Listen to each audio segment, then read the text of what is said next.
I know, right? Holy Yeah. shit, I don't think we've gone live that fast in a year. Ha. Well then. Oh, so I also have the new outro, and everybody's gonna hate it because it's not fancy like our past ones, but it's important. So that's Well, that's good. That's good. But it's good, to change a bit, mix things up a bit. the music's a little bumpier. Same song though. Pretty cool. Right. But it is nice you get different variation. It's kind of like Law and Order. You know how the different Law and Orders have a different variation of the theme song? Right. We just have different variations in the same show. Oh, good morning, everyone. It is March 25th, 2024, and it is a fucking Monday morning. It really is. It really is. Yes, because we live in a society, and no matter what, Mondays is always going to have this meaning, regardless of whether we're freelancing or not. So, thank you, Jim Davis. Oh well, hey. You ready to start it? Absolutely not, but hit it.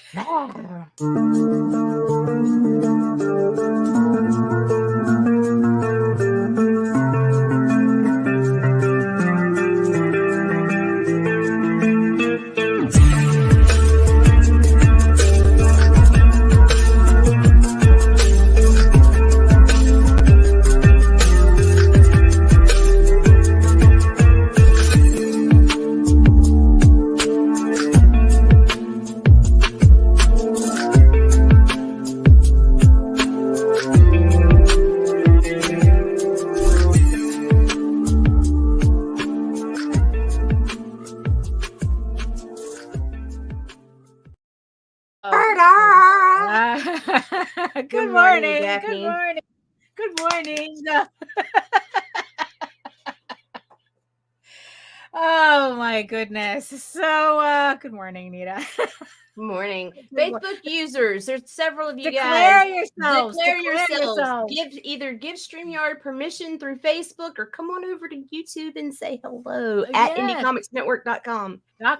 Yeah. So by the way, who's in the chat today other than Joseph and Rob and a bunch of unidentified strangers? Facebook, oh no. But welcome anyway. And yes, I see you, my beautiful eyeball people watching us from regions beyond. Did our notifications go out? They haven't. But we've had one show send out notifications in the past 2 weeks. So I don't know what the fuck's up. So it's like, you know what? So welcome everybody who's seeing this now, and hello everybody who's seeing this later. Oh my goodness. And for all of you who are watching us from regions beyond, it's like if you're watching us from Facebook, if you're watching us from LinkedIn, come on over to YouTube, join the sexy people in the chat. They went out this morning. Like, okay. So yeah, so there you go. So it's a mixed bag, it's like, but the thing is though, it is a lot easier for us to chat with you if you are here on Facebook. So YouTube. Oh yeah, on YouTube. Yes, don't stay on Facebook. Come on over to YouTube just to show you how my morning's going. Yes, so come on over to YouTube, and while you're here, make sure you like, share, subscribe, and hit the notification bell so you get notified if it decides to send out notifications. But hey, thank you so much, everybody. So I guess before big announcements are in order. But before we get to that, hello, everyone. My name is Daphne Lage, and I'm a cartoonist, illustrator, and comic book artist from New York. I have been self-publishing comics since 1992, and you know what that means. Just smile and wave, boys. Smile and wave. And I am known for the furry fantasy adventure Tall Tales, which returns to Kickstarter in April with the brand new story arc, Tears of the Mother. It's a re-release of issues 1 through 5, plus the brand new issue 6. So make sure you hit the link in the show notes so that you get notified when the campaign goes live. And I am also known for my medieval fantasy drama, Eagle Raven, Heir of the First Unicorn, which all pretty much, if you have a sketch cover, yours, I'm working on your stuff right now, but everybody else is definitely is in transit, getting your rewards for the Eagle Raven issue 8 campaign as we speak. So thank you so much to everybody who supported the campaign. And in the meantime, you can read both my comics online at egoworks.com, EGOWORKS, and Tall Tales, that's TAILS online.com.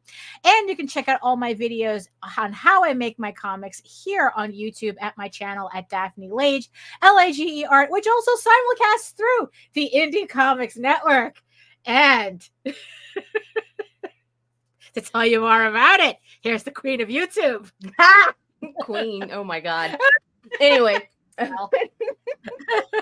We're working our way up. We're gonna be trying. We're trying. Okay, so my name is Nita Lanning, and I'm a writer, vlogger, blogger, whatever. And I'm from Southeast Louisiana, and I own the Google account, which runs the Indie Comics Network on YouTube. So, like, yeah, that's not really that big of a deal. We try to bring you daily comic-centered stuff, and we recently hit a massive milestone for at YouTube. least for us. That is for us on YouTube, and well, YouTube period, because it's still, hey, baby, 1,000 subscribers. Woo! What up? Woo! Wait. Hey, oh my gosh. So Daphne, you know what that means? We are the 10% now. We are the 10%? The 10% of what? It's actually less than 10% of channels that actually make it to 1K. Really? I didn't know that. Which is fucking awesome. And I want to just thank everybody who's been fucking amazing and supportive and all that. But I also want to give a big shout out to every one of you motherfuckers who said I would fail and fall away when Meredith Logren passed away. Because I know she is fucking turning over right now. Celebrating. You know, did you know that our subscriber count is pretty much equal to the population of Vatican City? Woo! What up? What up? And some Louisiana trailer parks. Oh no!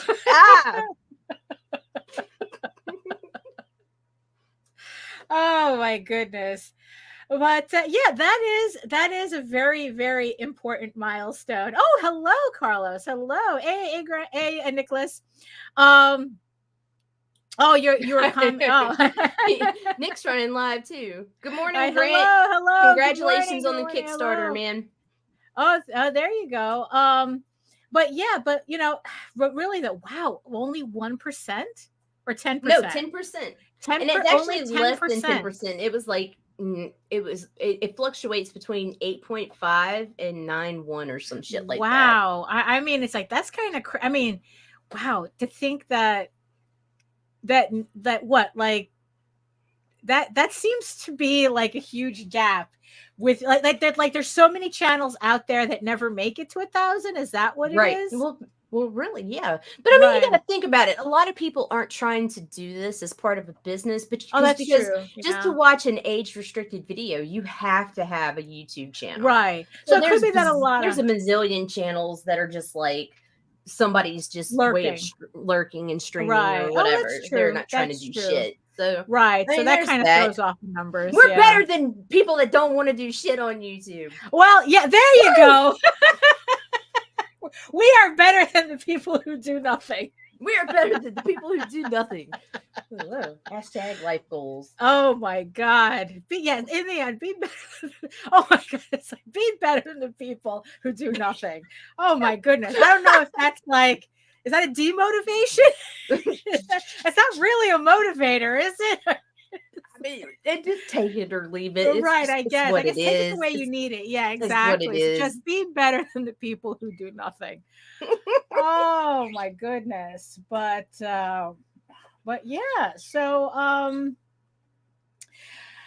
then there's the people who do too much. You know, for me to try to segue into today's topic, as I try to awkwardly segue into today's topic. So I read something on Writer. I don't remember if it's Threads or Blue Sky or something, but it was mostly about writers though, in traditional publishing. But considering what I have been seeing, especially these last couple of weeks, I mean, I think that it's something that we all really kind of have to take to heart too. Because y'all be wilding. Yeah, boys, y'all be tripping right now. You know, I mean, yeah, it's like, yeah, there's talk about doing too much. there's too many of you doing way too much, and unfortunately not in a good way, right? Right. So the thread that I saw, right, is from an author, and they said the single most important piece of advice I can give aspiring writers, based both on my failures and my successes in that arena, is that your online presence is PR, public relations. And doing it to whine or initiate drama or mope is a surefire way to make no one want to be around you or your work. Right. It's unfortunate that we shy away from failure and crowd around success, but places like this aren't the whole of our lives. Be vulnerable and depressed with your loved ones. Be professional on here. Anyway, I've posted my own tits on Twitter and gotten in a lot of trouble for mouthing off on multiple occasions. So, grain of salt. So, at least she's saying that she's definitely learning from her mistakes. We've all had our horror moments. It happens. It happens. Now the thing is, though, that there was something in here that someone had made the comment. Praying for you, this one doesn't break containment again, and you don't have to put up with grown adults deciding that you're telling them personally that they're not allowed to be sad, right? Oh my God. Saying, but the thing is, though, this isn't a recent phenomenon, Oh no. I remember kind of pretty much coming to this conclusion years ago, pre-pandemic, it's just years ago, it's just the nature of social media in general. Right. And I was following a whole bunch of artists, and I think it was on Twitter. And for some reason, they had all gotten a bee up their ass over a particular cartoonist, I guess, who did work for BuzzFeed. And they decided as a collective, that it would be so funny if they mocked this guy's artwork on Twitter. Now, here's the thing. The guy didn't talk to them.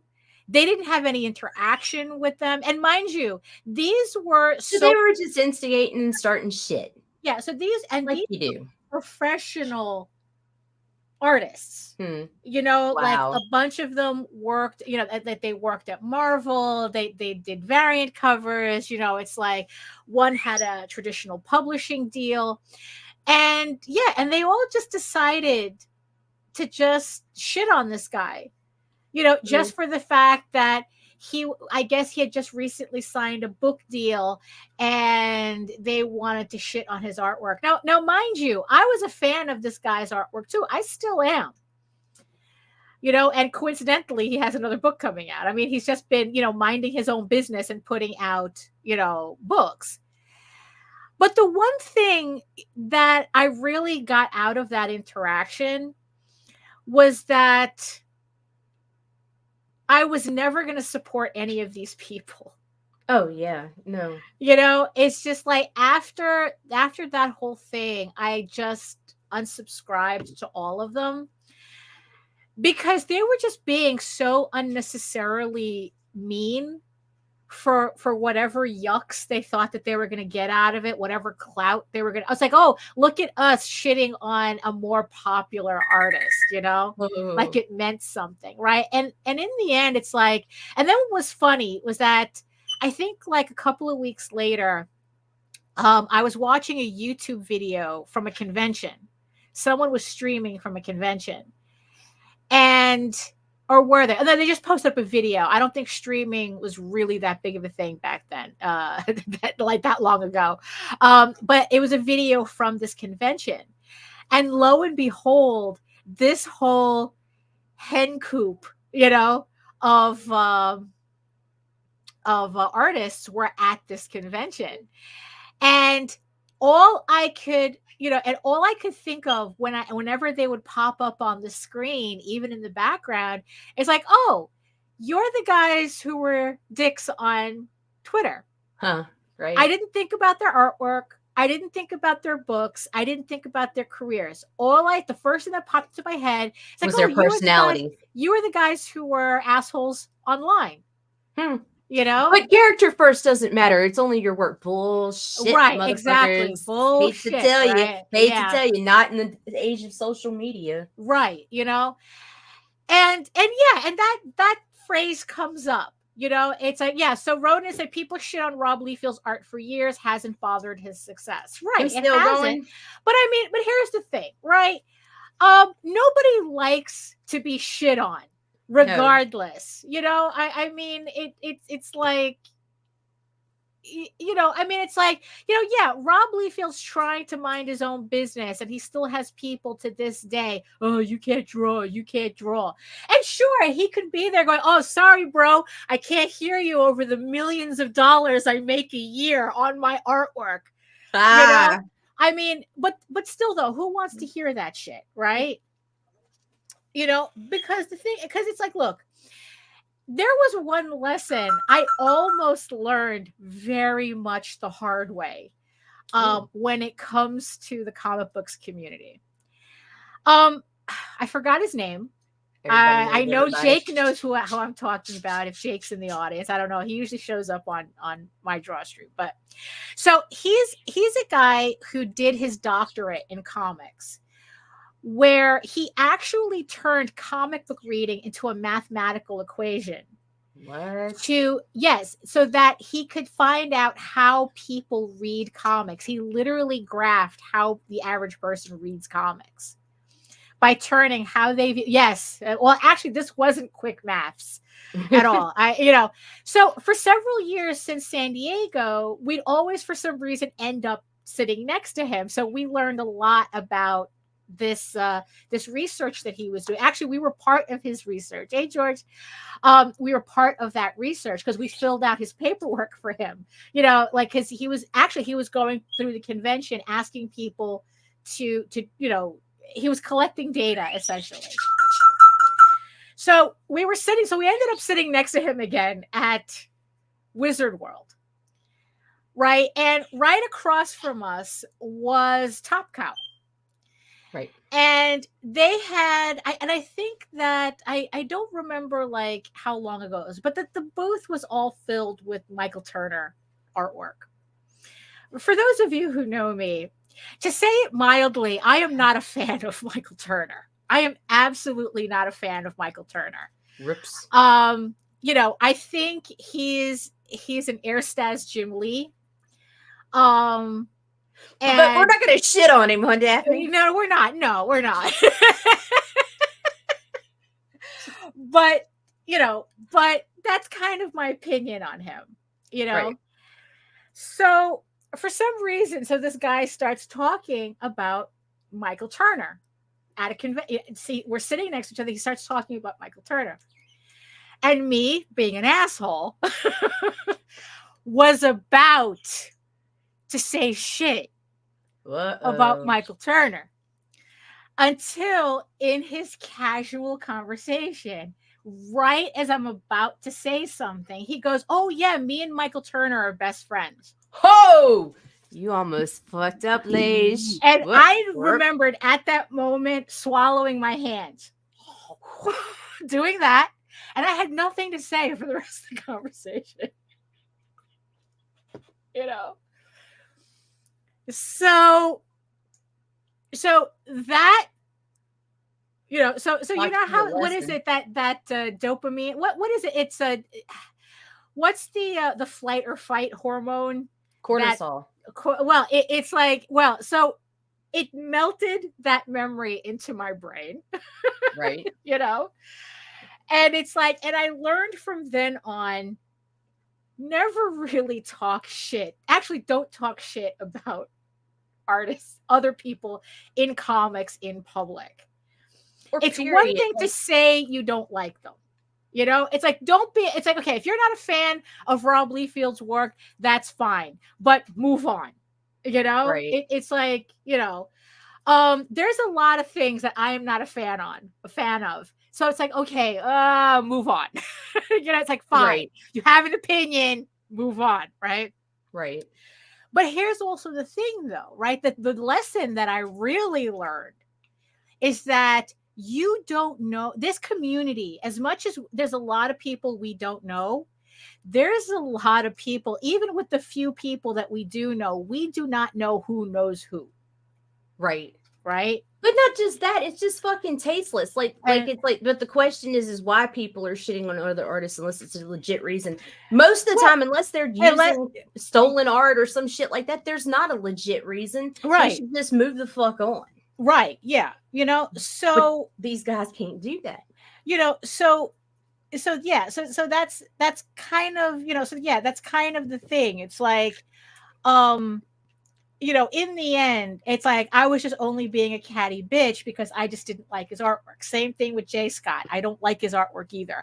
In the end, it's none of my business whether people do.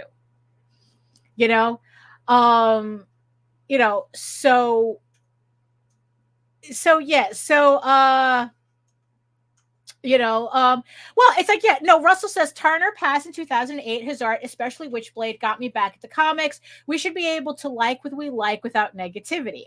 In the end, we should. That's the point. And in the end, that's the point, right? You see, the problem though is that we live in this social media hellscape where negativity is now completely rewarded by algorithms because it's all about the goal is engagement. Right. And if the goal is engagement, it doesn't matter how you get it. Right. So especially these last couple of weeks, I have just been seeing an absolute whirlwind of creators losing their goddamn minds over nothing. And in the end, that's really the thing. It's all over nothing. In the end, what does anybody gain? Nobody gains anything by me saying how much I dislike Michael Turner. There's nothing. It's like there's nothing to be gained by that. We live in an area where people forgot what the fuck it feels like to be punched in the mouth for shit out of talking petty, to paraphrase Mike Tyson. Right. And I know that we've spoken about this before, right? So something had happened recently. Two creators decided to get in a spat. One of many. It could be anybody. I mean, I'd like to say I'm joking, but I'm not, because in the end, it's like, well, if it wasn't them, it would have been somebody else. Right? Yeah. Right. So they got in a spat that pretty much turned into, oh, my book is better than yours. And the other person just leave me the fuck alone. It's like, I'm not even talking to you. Well, my book is better than yours, and I'm not going to stop bothering you until you admit that my book is better than yours. And it was just an absolute shit show. But, so it's like I was telling Jose about it, and it's like, and he's, and he's like, yeah, I know what's going on. It's like, yeah. And he goes, they're only doing that because they have campaigns live, right? Wow. And you mean to tell me this is their marketing technique? Is spatting online with other them. Well, at the moment, at this particular point, it was one of them that we suspected that this entire fight was blown out of proportion because negativity, people have gotten it in their heads that negativity and drama drive sales. Oh, okay. And okay. A lot of people, and I think like too many people have gotten it in their heads that drama should be an integral part of their marketing campaign. And oh boy. Oh boy. Grant says, I hear what you're saying about not talking negatively, but I also think we should be able to discuss this stuff without turning it into a major fight. I agree. Absolutely. I agree. But you see, this is not what I'm talking about. I'm not talking about people, discussing, not liking certain artists or whatever. And mind you, it's like William, action to get the pity vote, and they think it drives sales. No, you see, and that's the thing, right? And they think they're growing their audience. No, right, which they're not, but you see, but that's the thing though. I think that there always should be room for conversation, because not everybody is going to like, is going to like everything. It's right. Like it's like, look, it's kind of like the other day like we were talking about, I forgot what context it was. A question had been brought up about objective storytelling, if there was such a thing about objective storytelling. And it was just like a strange question, because objective and storytelling are mutually exclusive. There's no such thing as a story that is so objective that anybody could read it and go, oh yeah, this is a good story. Yeah, absolutely. There's no such thing. That's not how creativity works. And in fact, this could technically be a whole other discussion, but I don't want to get too much into it. But so they were talking about, well, yeah, you see, but that's the thing though. That's why creativity and storytelling isn't objective. There's no such thing as an objectively good story, because creativity is completely dependent on people's perspective and what they get out of it. Just like there is like history is filled with the stories of paintings that you would think now would be objectively good paintings, but when they first came out were absolutely scandalous. But now we look at them that it's like, oh, what was the big deal? But that's because art is not objective. There's no such thing as objective art, objective storytelling. It all changes depending on who's reading it, on who's I hate to use the word consume, but who's that's actually, what it is. At the end of the day, it's the consumer who's consuming it. Yeah, they're the ones. It's like, so there is no such thing as objective, right? And because to put as an example, it's like, I think that most people in this community like to hail The Watchmen as the height of comic book literature. A lot of people do, yeah. Right. My opinion on that is that it was a really dumb book. Aren't you the odd man out? It's the same thing with The Dark Knight. I thought it was like everybody having raging boners for this book, and I'm reading it, and it's like, hey, don't make me go limp. Okay. It's like I don't understand what the big deal is. But then again, I came in through comics through a different trajectory. I came into comics through novels. It's like when you're 12 and cutting your teeth on VC Andrews, The Dark Knight really doesn't have the same oomph. You know what I mean? You know what I mean? So I'm coming in and I'm looking at this and I'm like going, I don't get why everyone's freaking out over this. I don't understand. I could be rude about saying it, but I think for the sake of the topic, I won't be. But the thing is though, is that just goes to show you how not objective art is. Right. Because it's like, no, The Watchmen is not an objectively good story.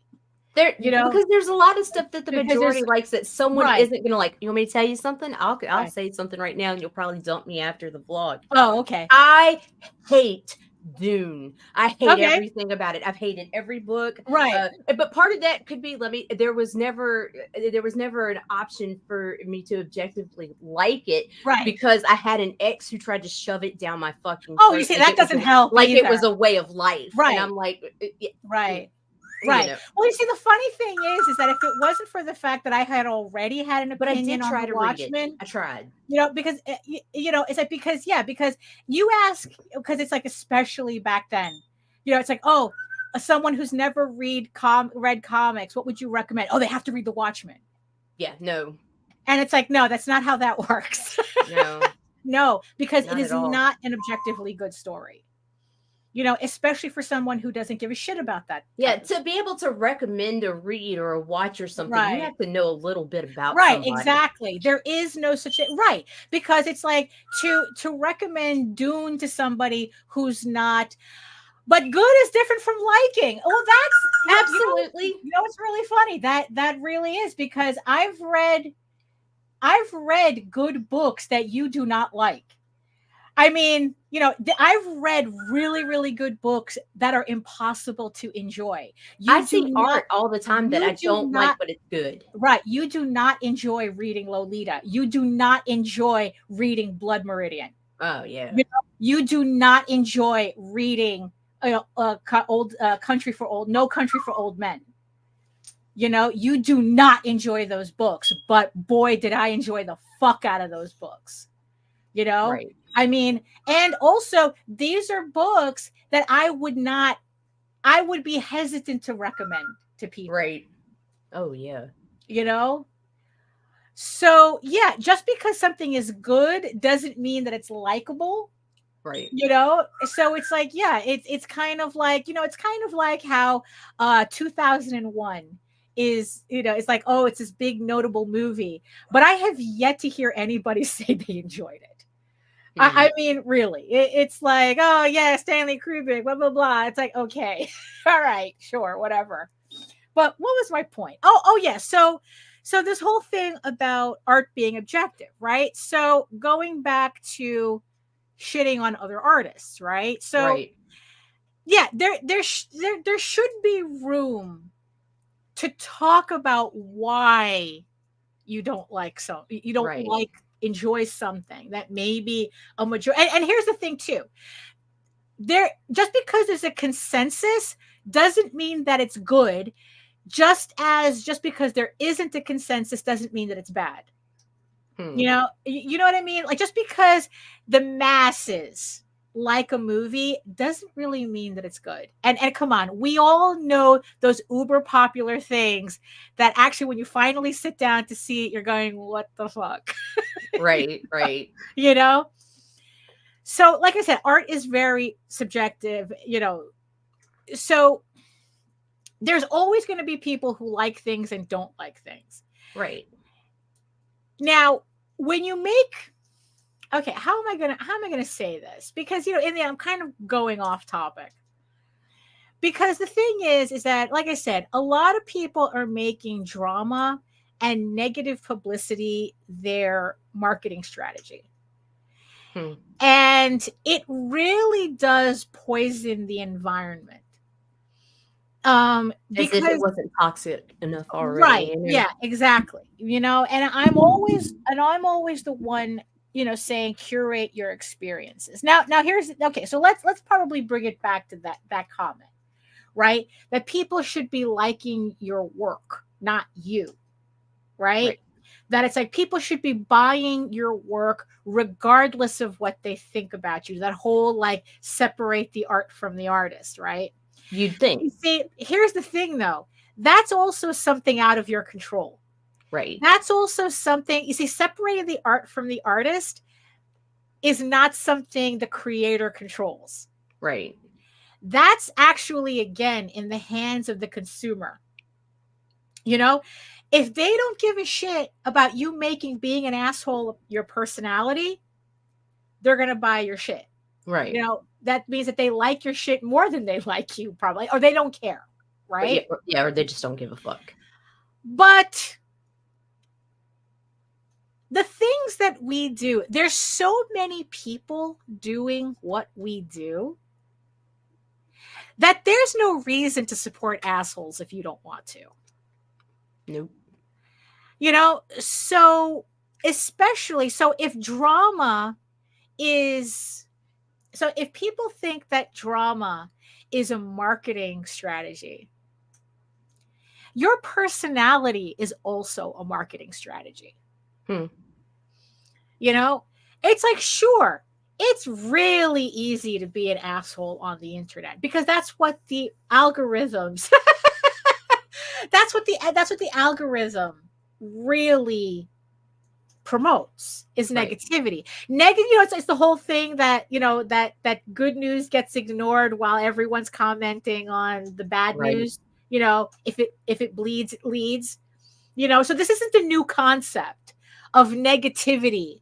Of negativity as marketing. I mean, newspapers have been doing that. Like I said, if it bleeds, it leads. Because people react more to something negative than they do for something positive. Right. And if we look at this in the sense of how we're marketing ourselves in this environment where, yeah, I hate to break it to you, but your personality is part of your brand. You know, uh, your personality is part of your brand. So however you decide you're going to portray your personality, there's going to be consequences to that. Right. I mean, it's like, look, and from what I've been seeing, right, exactly, Paul. There is a difference between drama and bullying. And honestly, the shit that and these dudes be like this. Welcome to another edition of Thunderdome. Every time every time someone has a campaign, yeah, it's like, okay, who do I? That it was kung fu fight. Yeah, exactly. It's like, who do I take down to Yeah, get right. the attention? Right? Who do I have to kick to make myself look better? Right. Whose back do I have to stand on to be taller? Right. But and here's, and it's like, yeah, and here's the thing though. Sometimes it's like it's hard to see it not working. Right? Because it's like, yeah, you see people who aggravate the drama, and then all of a sudden they're raising all this money on Kickstarter because now it's like, oh, if it's like, oh, buy this book to annoy this person, type of thing, for fuck's sake. Like, oh my God. Right. But here's, but also the thing is the reverse circle jerk. Yeah, I know. I'm angry about this. Yeah, exactly. Yeah, it's like, all I can say is that ironically, jerking off to gay porn is still jerking off to gay porn. So, so, but what's the consequence of that, right? What's the consequence of using that as your marketing strategy? Well, for one, you're going to have a reputation as an asshole. For two, if people buy your product and then it turns out it's shit, they're going to be like, what the fuck was this to begin with? And they're not coming back. They weren't interested in your shit to begin with. They were interested in your bullshit. Your fucking your drama. You did not build a fan base doing this. Right. You got a one-time consumer, maybe. Right. Yeah. Maybe. You got the one rage consumer, and then that's pretty much it. Oh yeah, because I'm gonna buy this book because fuck that guy. Because that $30 is gonna make all the difference in this other motherfucker. You don't like livelihood or whatever. Right. Oh yeah. God. When really in the end everyone is just annoying everybody. Right. Yeah, and that's the thing. But also at the same time, you are lucky, sir, that it was only 3 days. Yeah. I tried to tell someone they were coming off bad. They attacked me for 3 days, even after I stopped talking to them. You're lucky they stopped. And then you rose from the dead, and then you moved on with your life. Because in the end, it's like people are going to do what people are going to do. It's like, in the end, us as creators, we have to make a decision about what it is we're doing. That too. That's definitely too. What it is that we're doing or why, right? So I'm talking to us as creators.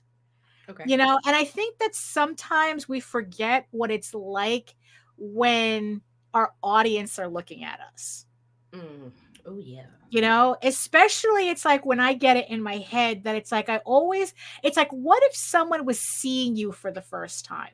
Right. What's funny was that was a criticism that I got that stuck in my craw, but in the end, they were right. I couldn't think, oh, you're just, it's like, no, it's like in the end, it's like, look, I don't like you, but what you said is correct. I always have to think about my stuff as if someone is seeing it for the first time. I always have to think about if someone's seeing me for the first time. What is and just hope that it's now and not back when I was cringing. Like, please be now. I mean, look, for all we know, we're cringe now. I'm total fucking cringe. Yeah, but just like, it's never cringe now. When it's present. It's cringe later. This is cringe tomorrow. Right. Yeah. I mean, it's like, look, if somebody, speaking of cringe, if someone were to go on my Facebook for the first time right now, the first post they're going to see is me salivating over a John Buscema image of Conan. That was hot, though. That was fucking hot. I had never seen a panel that fucking hot before. You know how it's like you see an image and you get that car crash sound in your head? It's like, wow. I mean, that was like the most fucking amazing. And mind you, I've been reading Conan for years. I have never seen that image before. I don't know what issue is that from. Of course, it's the issue I probably don't have. But you're gonna. It's like, oh my God. I had a visceral reaction when I saw that panel. And again, it only just goes to show you how not objective art is. Yeah, because the dudes are all like, you know, we're like, and I'll be like, and I'm like, I'll be in my bunk. Holy shit. Keep dreaming, baby Conan. Keep dreaming. Oh my God. I got you, bro. Now imagine somebody seeing this for the first time. It's like, who are these crazy ladies? It's like, you know what? There comes a point where you just have to say, fuck it. This is what we are. Yeah. You know, and it's like, and you have to, you know, and you see, and that's kind of the thing too, right? So it's like, you kind of have to decide whether you don't care, you know, and then accept zero fucks are given. Right. And then accept the consequences of that. And that's kind of the thing. If just because you're not getting punched in the mouth for saying shit doesn't mean there's no consequences to what you're doing. You know, and it's like, yeah, so imagine a person seeing you for the first time, seeing what you're doing, seeing you acting up for the first time. Right. They're like, oh, who is this? Ew. It's like, why would I want to support them? Right. You know, and that's the funny thing too, because it's like I said, with those original artists that I was following who was goofing on the other artists for no reason whatsoever. And it was really apparent because it's like they were just jealous as fuck. And these were professionals, right? I certainly didn't feel like supporting them anymore after that. It's like, oh, you know what? You don't need my attention. You don't need my attention, you know? Because it's like, why would I want to support that behavior, right? You know, especially when they're going after another artist that I like too. Right. You know, it's like, no, it's like, you know what? I like this artist more than I like you guys, you know? And, you know, and like I said, we're not doing, see, again, our community is the size of a postage stamp, right? But it's like, look, 300 books come out a month on Kickstarter. You know, it's like what we do is not that unique that you have to support people you don't like. Right. You know, it's like, you know, oh, if you're doing a certain type of book and you're a certain type of way, I can find somebody else doing that certain something type of similar book without and they're not an asshole. Right. You know, just like, you know, being a nice guy. Yeah, there are people who are going to support you. Like, oh, we're going to support you because you're a nice guy. You know, but let me tell you though, being a nice guy, when shit kind of like goes a little rough, people are more willing to support the nice guy when things are rough than they are supporting the asshole when things are rough. I mean, that's what I see. You know, especially like, because if you're building your, because I can't even count them. I can't even say they're an audience. I mean, any more than you can say people gathered around a train wreck is an audience. Although technically, I guess you could, but you know, they're not an audience that's going to be there for the long term. You know, they don't give a shit about the people who got hurt in the train wreck. You know, it's like when you're passing that car wreck on the road, your thought goes to the people in the car wreck for a split second, but in the end, you don't care. Right. You know? Yeah, envy and jealousy is kid stuff. You know, it's like, yeah, you really just can't stop talking even when you hit them in the mouth. They're like Smokey from Friday. When he walks away, I'll be talking again. That's how it is. You know, yeah, and some people don't learn. But in the end, just like Paul had said, it's for them to learn the lesson. You may be right in telling them, it's like, yo, bro, don't act like that. Right. And they get mad at you for saying that. That's on them. You know, that's it's like, okay, you want to learn this lesson the hard way, that's on you. But like in the end, it's like their behavior is none of your business. You know, I mean, it's like if I see somebody acting up and it's like, you know what? It's not my place to go and parent them or guide them Yeah, either. exactly. So it's like, you know, it same goes with if you see something and you don't like it. Right. But you see, the thing is, so the thing is, right, is that, and I think that this whole drama as marketing, right, I think that stems from a couple of things. One, again, it stems from the algorithm's bias towards negativity because there's more engagement on negativity. Right. It kind of like takes advantage of this whole, you know, well, you're either with me or against me type of attitude that's especially floating around. And it's like, well, if you're supporting them, you're not supporting me, and you know, whatever. Right. And also the thing is too, is that this is also people forgetting why they're doing this to begin with.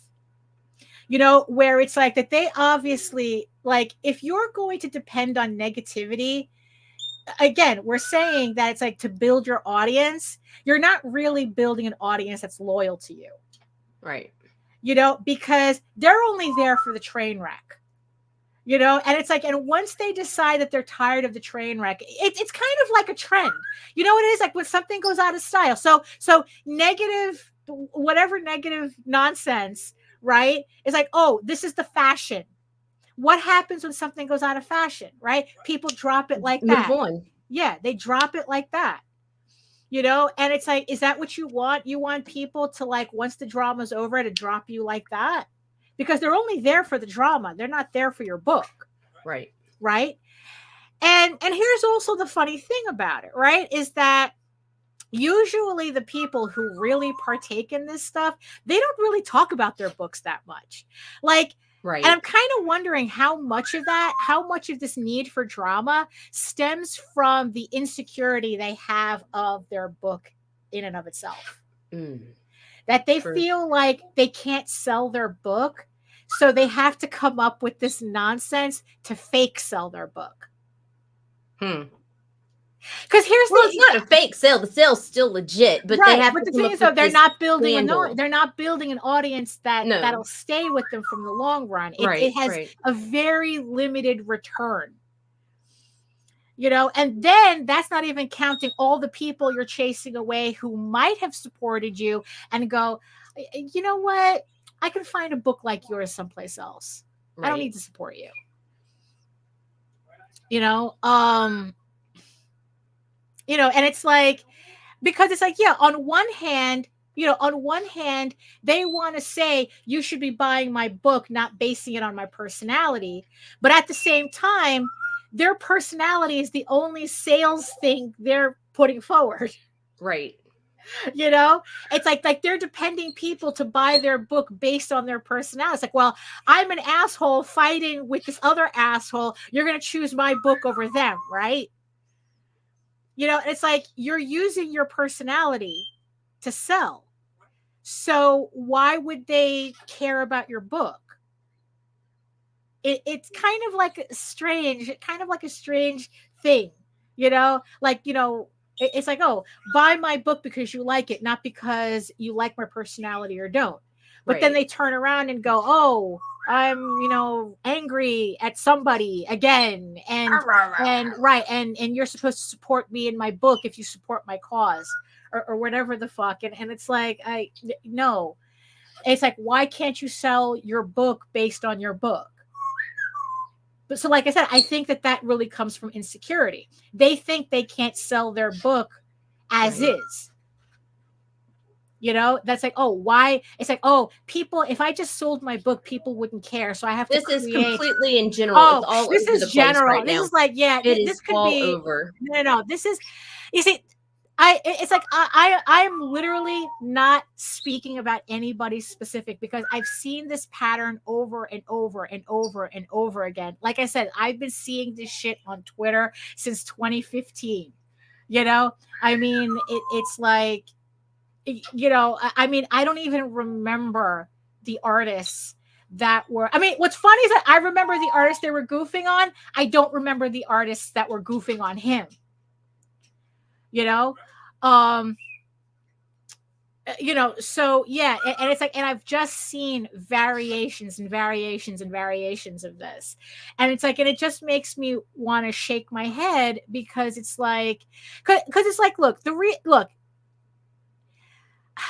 I hate to put it like this, but it's like, you know, it's like, you know, it's like, you're so vain, you think the song is about you, Right. you know? All I can say is that I'm not talking about you, but if the shoe fits, feel free to dance in those motherfuckers. Oh, You know, go to the ball, Cinderella. You know, it's like, look, if you're kind of feeling self-conscious about what I'm saying, maybe that's a good thing. And it might be time for you to self-reflect on how you're presenting yourself in this. It's like, look, we're in this creative medium. We're in this creative industry for a reason. Right. We're all very creative people. We're drawing these stories. We're telling our stories. We want to share our stories. You know, it's like, we want people to enjoy our work. We're not, it's like, as much as we say, you know, it's like, oh, I do this for myself, which is true. I'm not doing it in a vacuum. No, we're talking about people that fucking go into drama to crowdfund specifically, right? Not people who are angry about people who do this dumb shit. Right. Yeah. Because we're angry that they do this dumb shit. Right. Because yesterday Jose was telling me about another person who was doing this. Stilettos, baby. You know, for me after. Yeah, exactly. The ones you kick off when you get home. The second you're in through the door, you kick those shits off. You know, and here, you know, the thing is, though, it's like, look, you know, I'm talking just as much about myself as I am about everybody else. Right. You know, because it's like, this negativity is something I always have to keep a watch on. You know, that I have to keep. It's just like that because moment. We're surrounded by it, so it's easy to turn to that. It's easy. Yeah, it's easy to get, because there's something that, you know, like, we've all heard. You know, it's like, show me your friends and I'll tell you who you are. You know, so it's like, right, exactly. Go back to that one. Go back to that one. Imagine these days with social media, personality seems to be the main currency.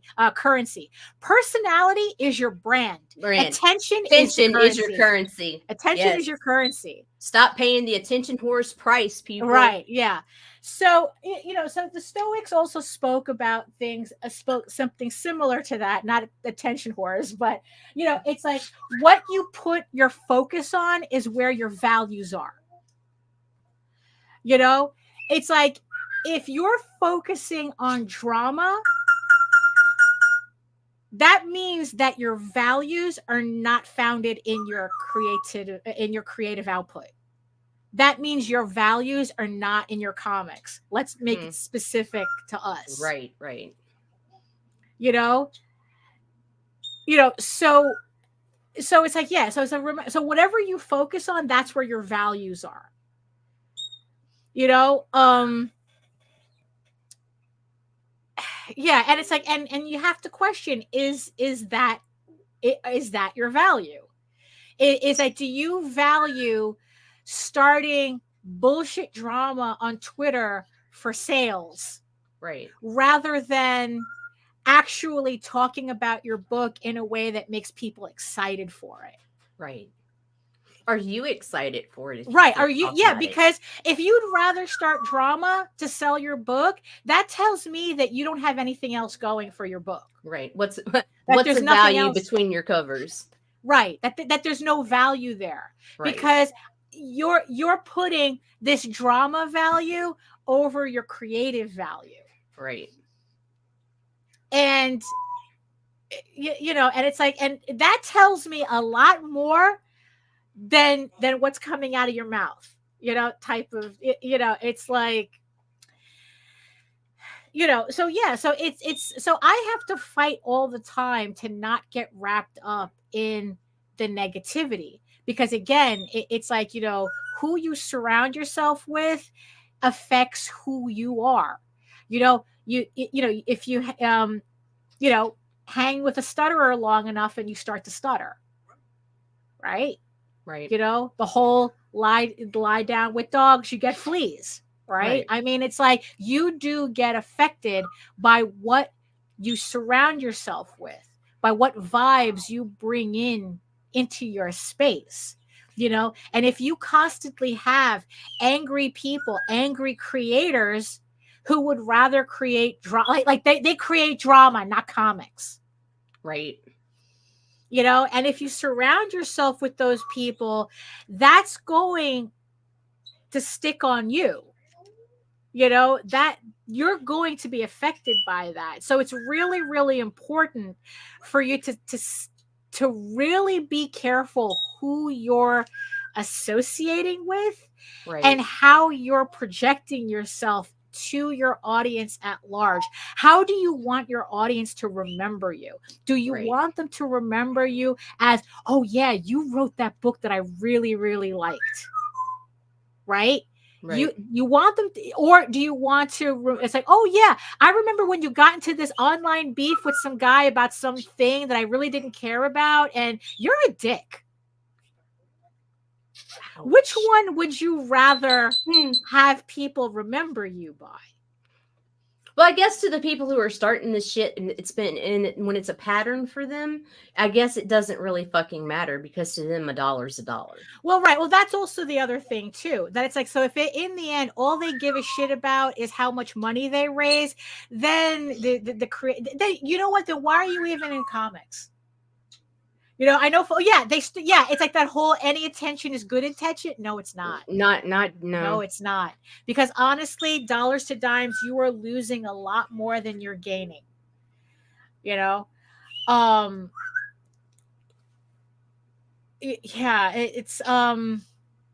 you're losing a lot more than you're gaining. We're all connected to sources of light and dark. We're the directors of this life, so choose to be compassionate and kind. And honestly, curate your experience. Curate your experience. You know, it's like, yeah, here's the thing. It's like, look, we're doing comics. You know, like I said, we're in a creative space. What story do you want to tell people? You know, in both what you're making and how you're presenting yourself. Let me tell you a secret, Paul. I felt that way at first. That the bullies were the majority. Yeah, Paul is saying, because remember, we're on Spotify. It seems that these bullies fill the industry. It makes me want to leave because they're accepted by everyone. But they aren't. They aren't. They're just the loudest barking fuckers in the room. Right. That's it. They're really not. And yeah, it is like somebody told me that one time that it's like walking through a fucking wasteland. You got to shift through the fucking dirt, but you find the gold. And when you find that gold, you fucking keep it close. You know? I mean, it's tough because it's like, you know what? Why should you leave? Because there's, you know, the assholes want to ruin it for you. Right. You see, because in the end, again, another stoic idea. True. But mass drop eventually. Yeah, no. It's true. It's a very short timeline. You see, and that's why they bark so loud, because they know their lifespan is limited if that's what they're basing it on. Right.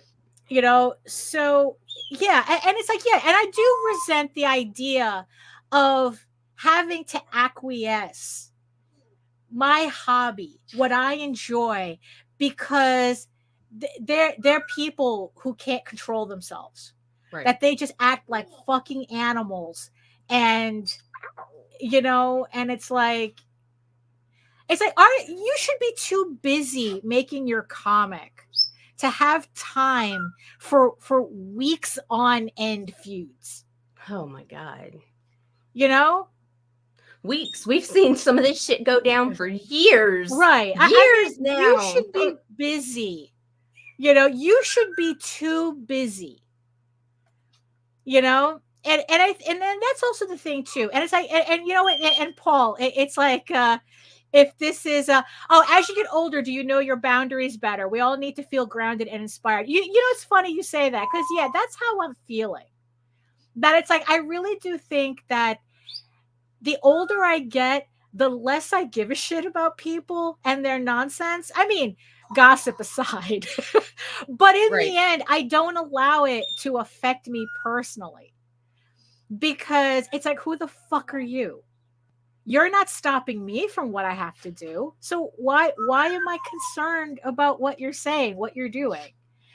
To give a little hope to Paul, it's like, look, as long as you're doing what you need to do, you're doing more than the bullies who are doing nothing. Remember, it's the 1,000 subscribers. Right? We're doing better than the people who are doing nothing. For every issue you finish, you are doing better than the people who think that's more important to create drama than to work on their book, than to work on their craft, than to go outside, than to go to a museum, to fill their mind with things that can inspire them, that can help them create a better book, that can help them create a better story. Yeah, go outside and fucking touch grass. Oh my God. Touch grass. Look at this guy. I mean, it's like it's like, look, like I said, every issue you get done. I'm working on issue 12 right now of my comic, of a 15-issue series, and it's like, that's my goal. That's what I want to give to people.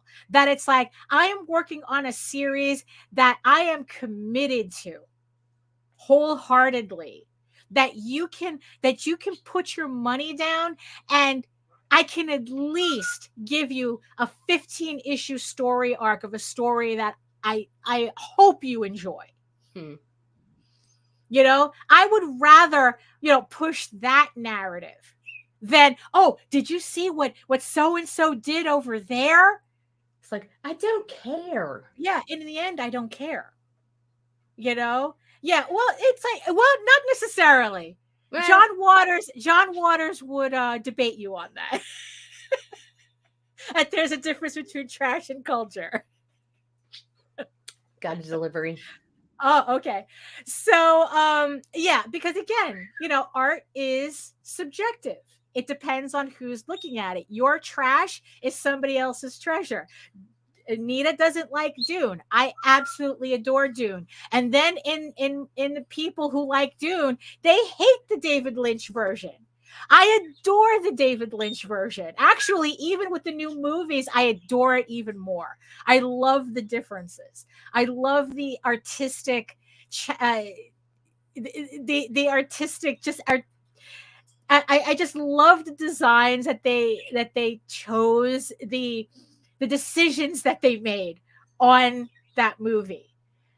And there are people who say, oh, that movie is trash. And I go, oh, well, you know what? Then I will dumpster dive all day. So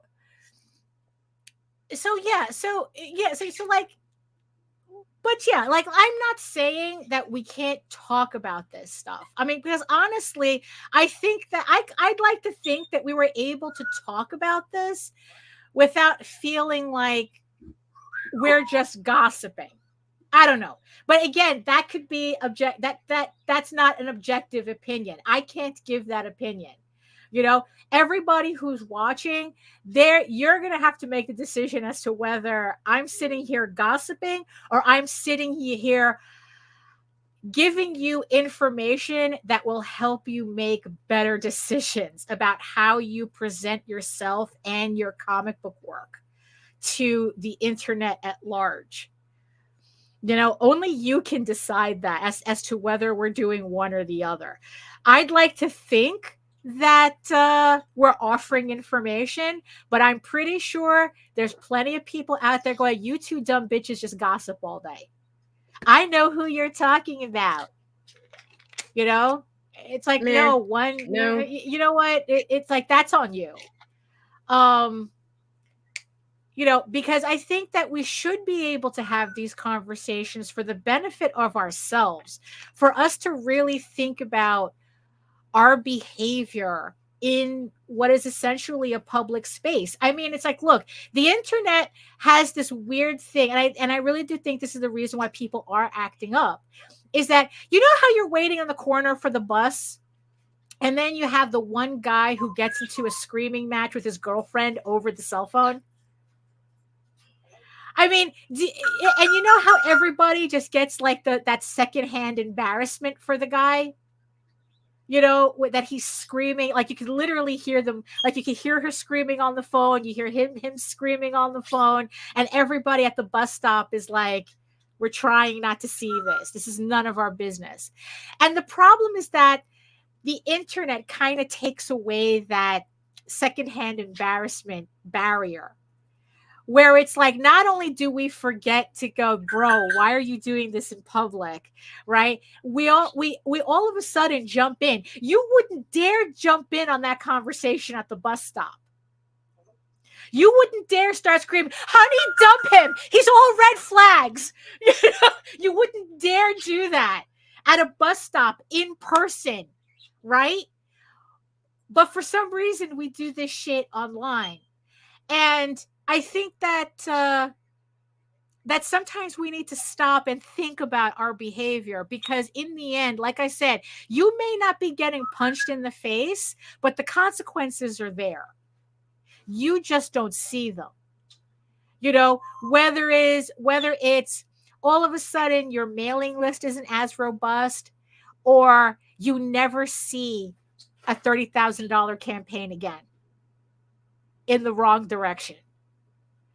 You know, like maybe you've had these really big campaigns, and then all of a sudden you can barely hit minimum. You know, you can barely hit like a quarter of that, and you don't know what's going on. You know, and it's like, that might be for a reason. You know, that it's like that. Yeah.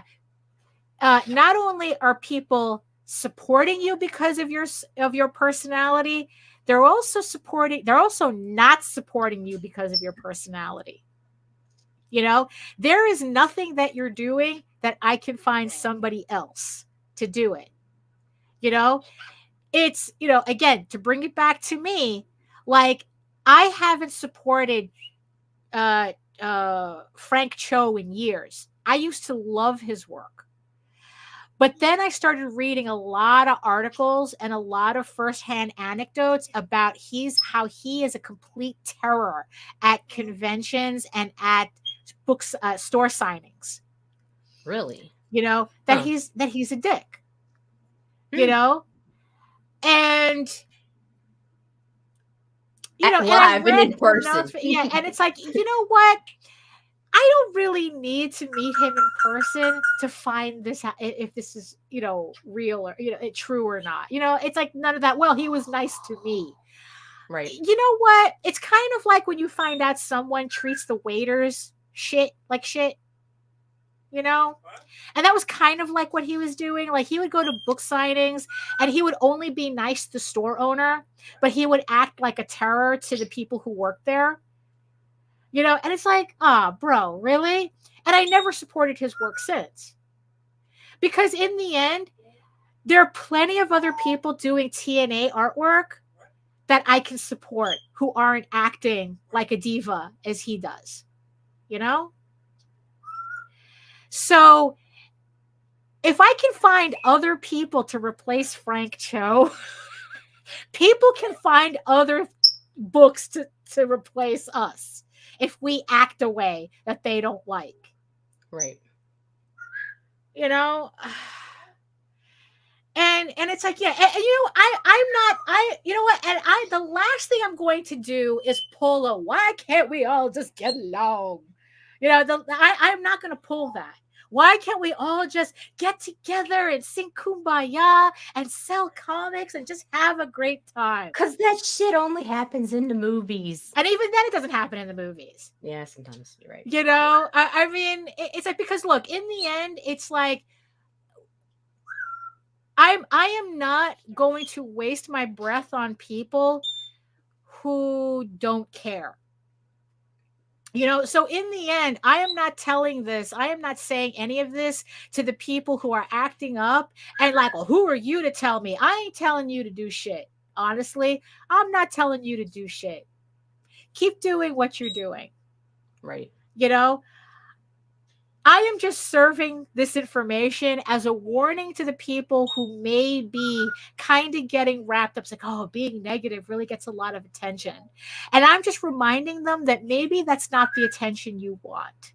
Right. You know, if you're in it for the art, for the storytelling, you know, for the sharing your work with everybody, then that's where your focus should be on, and market according to that. Market according to what you value in what you're doing. Right. Okay. Because it's like, I'm still saying market. You know, you still have to do that. This is still social media. We're still in this hellscape. We still live in a society. Shut right? up. Killing you know, but but market according to what you value about what you work, about what you're working on, because you will attract the people who hold those same values. That's who I'm talking to. You know, I'm not telling you to do anything. I'm not telling you to change anything. Just keep doing you if that's what you're going to do. I'm not talking to you. Right. I'm talking to the people who, who this might resonate with. You know, I'm not your mom. I'm not your wine auntie. I'm none of that shit. Your wine auntie. Your wine. I'm not your mom. Yeah, your wine mom or your vodka aunties. I'm neither one of those. You know, I'm not telling you what to do. I'm only putting out information, one, as a reminder to myself to not be that way. Right. You know, remember, it's like, this is me talking from my experience. You know, what works for me, what doesn't work for me. And you know what? And there's certain things that just make me feel like shit, that I think that it's like, you know what? When I did this really made me feel like shit. So don't make people feel like shit. Right. You know? Don't talk, it's like, look, if you don't like somebody, don't like somebody. But when somebody tells you that's their best friend, you know what? All of a sudden, show a little appreciation. So show a little grace. Swallow your hands if you have to.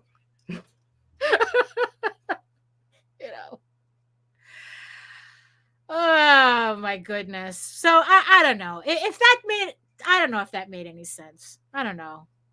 It's like, because like I said, in the end, it's like the people who are going to do this are going to do this regardless.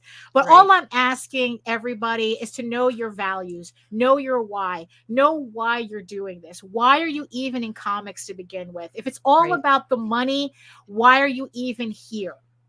Why go through the trouble of writing a story, hiring artists, getting it colored, getting it lettered, if in the end you're just trying to sell a ping pong ball? It's like, that's like, it doesn't matter who buys it or what. They could throw it in the garbage afterwards. As long as you got their money, that's all that counts. Look, it's comics. You make more money for most of us. You make more money working at Chipotle than you do get it kicked on Kickstarter. Selling 200 books. So really think about your actual values and what you're doing, and start there. Market from there. Make me excited about your books. It's like, make me want to support you regardless of what's going on. When shit gets tight, make me fall in love with or hate your characters, not you. Either way. Yeah, exactly. Save the hate for the story. Save the hate for the story, because you know what? Just as much as it's fun for people to love your characters, it's just as fun to have them hate your characters too. But that's if you're writing your story correctly. Oh my goodness. So you have any thoughts? I'm just ready to roll out. Yeah, I think we could beat it, and beat it. The ones who are meant to get it will get it. Those who don't won't. Right. Yeah. In the end, that's what it boils down to. That's just what it is. Set an example for others, I guess. Oh my goodness. So I want to thank everybody who joined us in the chat today. Thank you so much to all my beautiful eyeball people who stayed with us this entire hour and 15 minutes. Thank you so much. I hope that, like I said, all I can hope is that what we are saying resonates with you. And if not, I hope you just enjoyed listening to us blabbing anyway. It's like, yeah, people need to laugh at ourselves. And my wife and I are getting hot dogs at the end of a Kickstarter edition. Oh, there you go. There you go. Congratulations. Good times. Enjoy that fucking hot dog. You earned it, dude. Exactly. Kickstarters are tough enough. Yeah, that's the thing. Kickstarters are tough enough. You don't have to make it harder for yourself by having to go through a drama hamster wheel to promote it.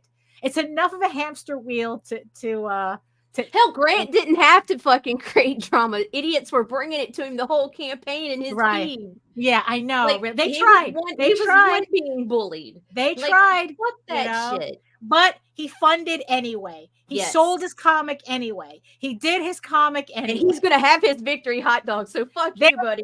Exactly. So hot dogs for everybody. Hot dogs for everybody. Little flags for everybody else. Tiny American flags for everybody else. So thank you again for joining us. So do you have any I'm good. It's scheduling anything that tune in for shows and stuff. Monday, Tuesday, Wednesday, Thursday, Friday, Saturday, and now Sunday too. Yes. We're just all over the place, and yeah.